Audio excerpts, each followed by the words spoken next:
specifically for the dance department, they were very interested in having something like this. You know, if you graduate with a dance degree, practically it's hard to apply that. You have to figure a lot out of how you're going to maybe start a company or dance with another company. But it doesn't feel as easily to apply it practically to a job right away. And this is a lot of the same things you understand from your dance degree. You're learning about the body, you're learning how to communicate what you understand about your body. And it applies more specifically to a job right away. I could go teach Pilates, I could move to New York and teach in a studio and then also pursue dance. Or maybe I want to open a dance studio and I could also offer Pilates within that. And some people actually just are very drawn to the Pilates work once they start and decide that's what they want to pursue. So that is kind of number one, is we wanted to offer that to the dancers. And then I also think it's quite applicable to people pursuing some sort of physical therapy type degree or kinesiology or even health and fitness of any sort. And then I also have students that just love Pilates and they want to do the certificate just because they think it's great and they want to learn more about it. And then a lot of times they might kind of start, you know, in my teacher training program, my commercial teacher training program, often people will start and they'll say, I just want to learn it. I just want to learn Pilates. I don't ever want to teach it. And then they end up teaching it once they get through it.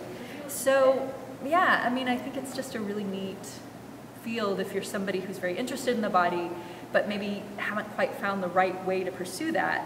Pilates for many people is that.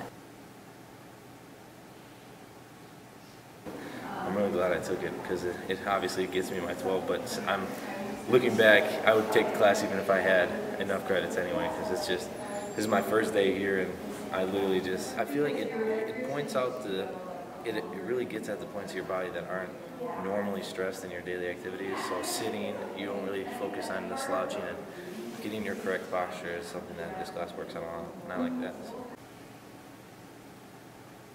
So. 20 credits, and the way we have it designed is they do just a few classes, 2 to 4 credits in the fall and spring semesters, and then they do a 3-credit class in the summer early on, where they are getting kind of like they would get in a Pilates studio. They do some private sessions, they observe me teaching private sessions, they do like semi-private work. So we're trying to simulate sort of that Pilates studio experience because that's typically where people have been certified. That is kind of the tradition in the Pilates apprenticeship type work, the way people do teacher training. So the classes they'll take mat class, they'll take equipment class, then they'll do that studio class.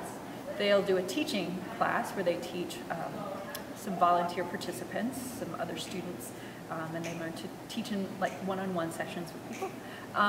They'll do an anatomy and movement class. I believe it's called Functional Anatomy for Movement Practices. They'll do a kind of like mat class teaching type of class too. And so the first year they go through, they do all of that kind of work for the intermediate level. And then the second year they go through, they kind of do that same curriculum for the advanced work.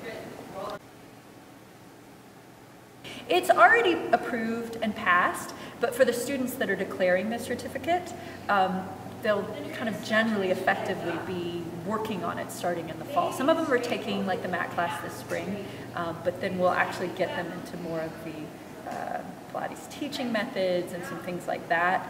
That'll start happening in the fall, and we'll get everybody in the equipment class, and the group will sort of start, I think, in the fall. I think the main thing is just having the program develop. I mean, to be able to offer this and to let it kind of grow and expand and reach a number of different populations. I actually think that is a really great thing about it. We do really want to offer it to the dancers, but I'm actually pretty excited about the people who aren't dancers that are coming in and are actually becoming more exposed to the dance department. It's great in that way too. But just finding a way to really like value the body and have that be very diversified in the kinds of people that come in and practice it. Yeah. Athletes should take a Pilates class, and even just average students, just to get your body at a better state. Like I said, not doing the cultural norms of slouching over and all